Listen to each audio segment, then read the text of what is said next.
Here's how to reset all your settings on an Android phone. Now, if you didn't want to get rid of any of your files, your photos, videos, all of that stuff, but you wanted to reset all the settings back to factory default, I'll show you how to do it. But first, hit the subscribe button down below.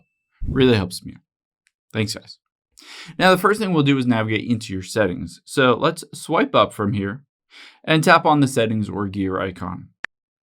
Once we're in settings, we're going to do two different things. The first thing is we're going to scroll down until we find the option for accounts and backup and tap on that.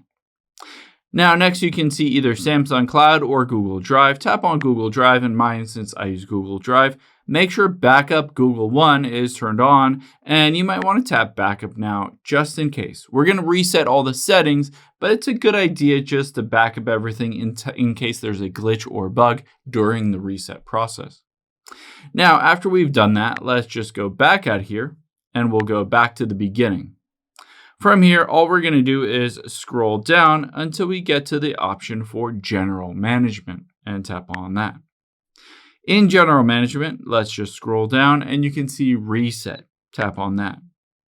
Now, if you scroll down, you have some options here. It says reset all settings, reset your mobile network, Wi-Fi, Bluetooth, or accessibility. And at the very bottom is factory data reset. This will wipe all of your data. So that's not necessarily what you want. What you want is the reset all settings. So tap on that.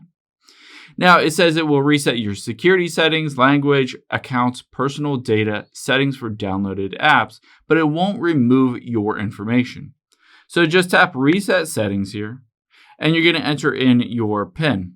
Once you do that, hit continue. And now it says basically it will apply to reset everything, but it needs to restart your phone. So just hit the reset button there and it will restart your phone and reboot with all your data, but with all the settings back to factory default. I hope this helps. If it did, hit the like button down below and leave a comment if you have any questions. Thanks, guys.